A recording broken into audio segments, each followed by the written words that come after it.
Do you mind talking a little bit about estate planning? And the question is, when should you really be thinking about estate planning? When do I need to get a will? What goes into that? Do I need a trust? You see these words out there, but I think not a lot of folks know what they mean, and they think it sounds like fancy legalese stuff. So, when's an appropriate time to start thinking about building that estate planning base?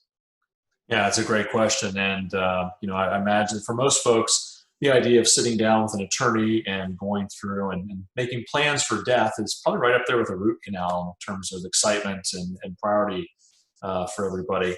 And, obviously, it's not everyone's most enjoyable experience, but it is incredibly important. And so Pat made mention of this document we have called the Financial Well Check, which is really our checklist for making sure that the 5 major areas of everyone's planning is done.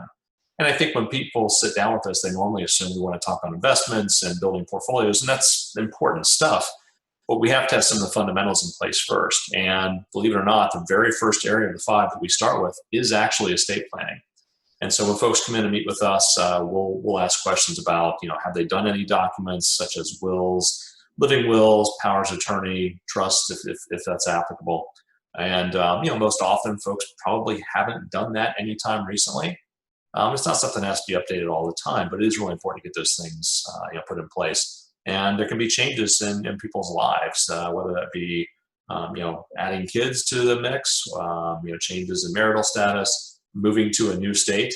Even those of us who work in this stuff all the time sometimes slip up a little bit, and you kind of forget. If you move to a new state, you probably need to have your stuff looked at just to make sure that documents that were drafted in one state are still applicable in the place you live now. I just recently moved to the state of Kentucky, and I'll just go ahead and confess I haven't quite updated things, but I've been a little busy with unpacking boxes and dealing with a global pandemic. So other than that, I'm going to get right to it. But that's the type of thing that happens. Life gets in the way of doing these things. And so we just encourage clients to really stay on top of that. We will serve as a catalyst for folks to help them get those things done, whether that means connecting them with, if it's a local attorney that's needed, whether that is connecting them with some just online services that allow somebody to get some things taken care of. We just know how vitally important these things are. Most of the time, there's nothing urgent about it until that one time when suddenly there's something very urgent about it. And, in doing what we do, we've unfortunately worked in a lot of client situations where, things got put off and those documents were needed, and it's emergency situations. And so we just really like to stress how important that is. And we feel it's a great foundation to the beginning of a financial plan.